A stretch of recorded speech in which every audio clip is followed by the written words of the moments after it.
Chandrika and Rabati are sisters. They live in a small, remote village in Nepal's Terai region in the southeast of the country. Why do you say class is so great? We can learn. Ma'am is very friendly. She teaches us. We also laugh and play with her.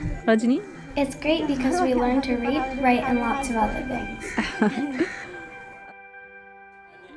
Chandrika and Rabati are the first women in their family who've ever been able to write their own name.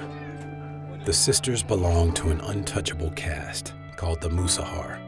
Even though untouchability was outlawed in Nepal many decades ago, the practice prevails throughout the country, and the Musahar continue to be ostracized and exploited, even among the other untouchables, the lowest of the low.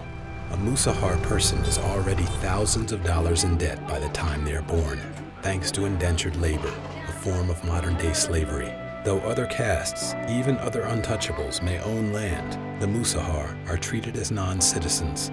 They are kept landless and without access to critical services like education, commerce, water and sanitation, medical support, and voting. They are justifiably frustrated with grand talk by the government and well-meaning but out-of-touch NGOs. The government says it will give us a pension if we can build a toilet, but how can we when we don't own land? When we send our children to school, they are sent back if they walk across land owned by someone else. This is the third time I have had to tell this story, and still there is no action. The government is forcing us to make money to build a toilet, but they give us no assistance. You keep coming back and nothing happens. Thanks to centuries of prejudice, exploitation, and exclusion from surrounding communities, they are trapped in remote, hard-to-reach areas with no transportation infrastructure. The Musahar are without question among the world's most politically marginalized, economically disadvantaged, and socially humiliated people. Nepalese teachers are of higher social status and see Musahar students as uneducable, especially the girls. Furthermore, they speak Nepali, but many Musahar only speak the local dialect, Maithili. In these circumstances, the official schools are seen as impractical and having little purpose. No, I don't send children to school. Why should I send children to school when it's already very difficult to manage for food and shelter? I can't afford to buy basic supplies. If children arrive in dirty clothes, then they'll be sent back. If I'm able to sort out food for today, then I'm worried about tomorrow. Musahar women are particularly disadvantaged. Most are married by age 10, and almost all have had at least 2 babies by 15. Only 3% can read or write. 97% are unable to write their own name. But these women are also among the world's bravest and most resilient, and are embracing a program that can change all that for good. This program, called Breaking the Bonds, is a 3-year intervention focused on changing the lives of young Musahar women like Chandrika and Rabati by giving them an education and empowering them to access employment. It was developed by the Musahar community itself with organizational guidance and funding from Street Child. Street Child specializes in bringing education to the world's most marginalized children in the world's toughest places. Street Child works with local communities around the world to address the many reasons they can't go to school, including poverty and prejudice from those around them. After talking to the Musahar community about their needs for nearly 2 years, Street Child designed a program based on speed schools for skills education, workshops for rights education and empowerment, and community-facing advocacy. In a speed school, girls first spend 9 months learning to read and write, an accelerated curriculum of all the basic skills they desperately need to be economically independent: literacy, numeracy, leadership, and business management. After they complete this, they move into 6 months of workplace training and apprenticeships, or are given a grant and training to set up and run their own business. To help deliver this targeted curriculum, Street Child is building new school facilities within Musahar communities, close to home and staffed by trained teachers who believe in their Musahar students' potential to learn and succeed. These schools allow for genuine learning. We talk about building back better, so you'll notice things like the ramps, for example, are designed to be able to cater to children with disabilities. Seetli, Runa, and Dutri age 18, 16, and 18 respectively, are in the speed schools. We hope that with an education, we can set up our own small businesses. The only shops we have in our village are liquor shops run by men. By having our own businesses, we think we can set an example to our community and help change attitudes. For many of the young women participating, this is their first ever educational experience. For others, it's their chance to return to the schooling they had before getting married and having children. Crucially, Street Child works closely with employers, government, community leaders, and teachers to open genuine opportunities for these women after they finish school. 60 local employers have already committed to employing Musahar women once they have the appropriate skills. Alongside the speed schools, Street Child and the Musahar established 15-month workshops focused on teaching life skills and rights awareness.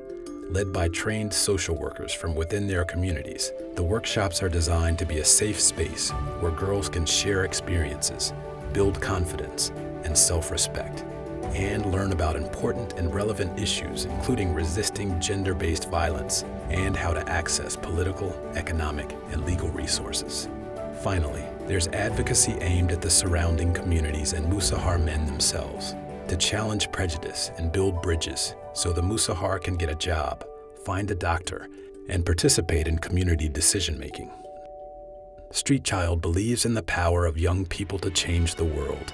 Education is a fundamental human right and the surest pathway out of poverty.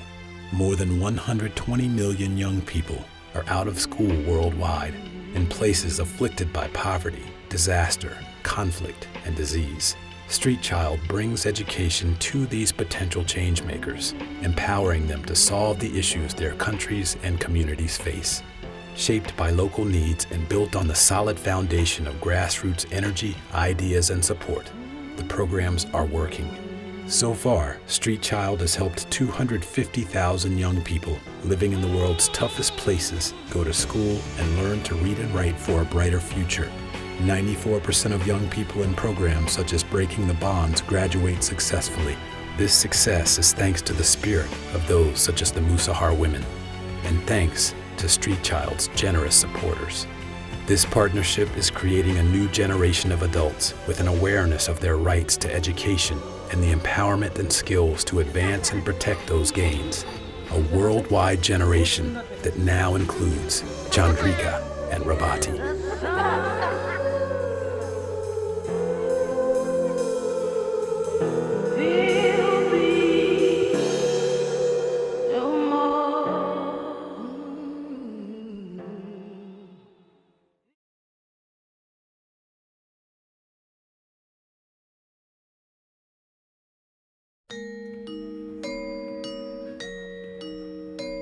In Uganda, women are undergoing depression.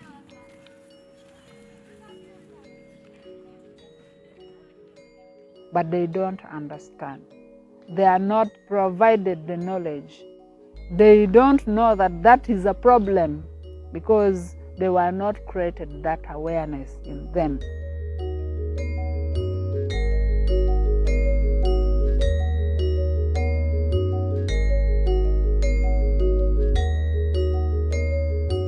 When a mother has a problem, it keeps on hiding.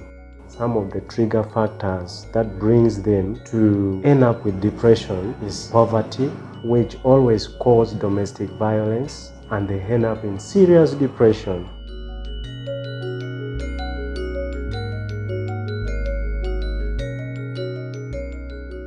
Helping a mother come out of a problem is like helping the future. The program is a community-based maternal mental health program which involves providing care to pregnant and breastfeeding mothers.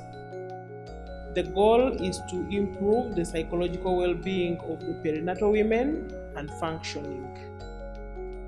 The people involved are a team of psychosocial counselors who are based in the community.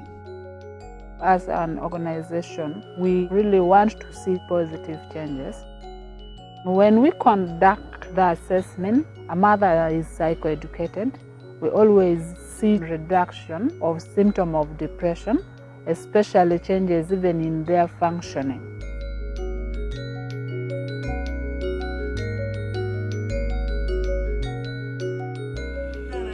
We always advise our mothers to come with the partners, and we give psychoeducation to both the mothers and the fathers together so that they can be able to grasp the real concept of what we are giving as a package to their wives.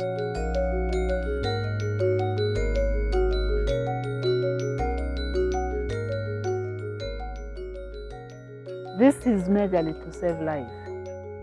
You find very many children are being mistreated, are being mishandled because of problem a mother is undergoing. People didn't know that a mother can be helped or someone can come out of her problem.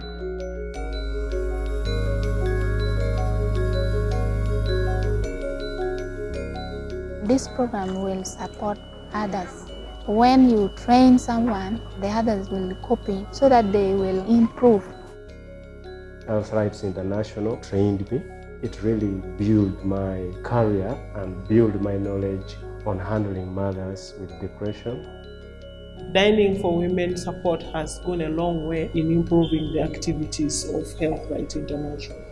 With the funding that they gave in 2017, we were able to screen over 1,600 women, and we were able to provide care to over 250 women who had depression symptoms. We also managed to purchase tablets for managing digitalized data, and then we bought bicycles for the community health care workers. Anyway, program ni be bora wan machara Uganda, nyuele me Uganda, pen ka jami take, kire ni ketmano beru take, bot min otani, no bot lu wara mukane be, no ni Uganda lo no jami merben mabe, pen ka dano tuo no don lo be, ginu mo makate mabe, we ho don Uganda nyu lo wain me Uganda no beru pa.